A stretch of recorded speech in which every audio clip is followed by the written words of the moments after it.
शादी के 7 फेरों के 7 वचन कौन से होते हैं? शादी दूल्हा और दुल्हन दोनों के जीवन में खुशियों की सौगात लाती है।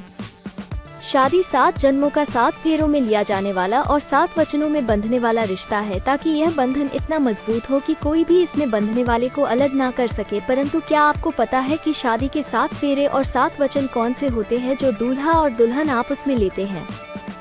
जो लोग शादीशुदा हैं उनको तो पता होगा कि 7 फेरे और 7 वचन क्या होते हैं, परंतु जो लोग अविवाहित हैं उनके लिए ये जानना महत्वपूर्ण है। आज हम इन्हीं शादी के 7 फेरे और 7 वचन कौन से हैं के बारे में बात करेंगे। शादी के 7 फेरों के 7 वचन। अग्नि के लिए गए 7 फेरे जो लड़का और लड़की में एक दूसरे के प्रति विश्वास और प्यार को और मजबूत कर देते हैं और 2 अजनबी अपनेपन के ऐसे रिश्ते में बंधते हैं कि 2 जिस्म और एक जान जैसे हो जाते हैं। हिंदू धर्म में तो 7 फेरे अर्थात सप्तपदी के बिना शादी को अधूरा माना जाता है, क्योंकि 7 फेरे पूरे होने के बाद ही पंडित दोनों के पति पत्नी होने की घोषणा करता है। इसके बाद ही दूल्हा दुल्हन की मांग में सिंदूर भरता है और उसे अपनी पत्नी का दर्जा देता है। उसके बाद सभी रिश्तेदार दोनों को खुशहाल जीवन का आशीर्वाद देते हैं। शादी के 7 वचन। शादी के बाद नई जिंदगी की शुरुआत होती है, इसलिए दोनों की कामनाएं, इच्छाएं और दुआएं भी एक हो जाती हैं। एक साथ जिंदगी बिताने के लिए दोनों 7 वचनों के साथ 7 दुआएं भी अपने फेरों के साथ ईश्वर से मांगते हैं। तो चलिए बात करते हैं कि शादी के 7 फेरे के 7 वचन और 7 दुआएं क्या हैं। पहला वचन। तीर्थव्रत उद्यापन यज्ञ कर मया सह प्रियवयं कुर्या वामांगवायामि तदा त्वदीयं ब्रवीति वाक्यं प्रथमं कुमारी। अर्थात इसमें कन्या वर से कहती है कि जीवन में कोई भी तीर्थ यात्रा पर आप जाओ तो हमेशा मुझे अपने साथ लेकर चलना। कोई भी व्रत, उपवास और अन्य धर्म कार्यों में आज की ही तरह अपने वाम भाग में मुझे स्थान अवश्य देना।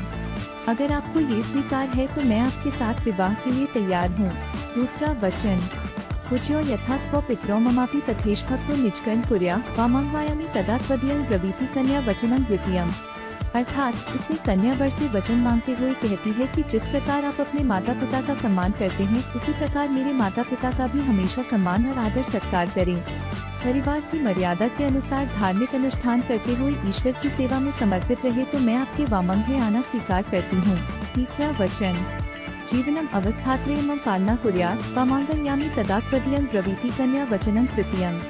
अर्थात तीसरे वचन में कन्या कहती है कि यदि आप जीवन की युवावस्था, प्रौढ़ावस्था, वृद्धावस्था ये तीनों अवस्थाओं में मेरी पालना करते रहेंगे तो ही मैं आपके वामंग में आने के लिए तैयार हूँ। चौथा वचन। कुटुंब संपालन सर्व कार्य कर्तु प्रतिज्ञा यदि कातं कुर्या वामांगवायामि तदा त्वदीयं ब्रवीति कन्या वचनं चतुर्थम्। अर्थात चौथे वचन में कन्या वर से मांगती है कि अभी तक तो आप घर परिवार की चिंता से मुक्त थे, परंतु आज से आप विवाह के बंधन में बंधने जा रहे हैं तो परिवार की सारी जरूरतों का भार आपके कंधों पर है।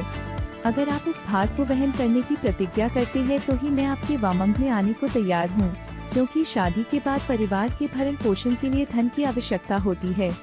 इस वचन से ये पता चलता है कि पुत्र की शादी तभी करनी चाहिए जब वो घर संभालने लायक हो जाए और पर्याप्त धन कमाने लगे।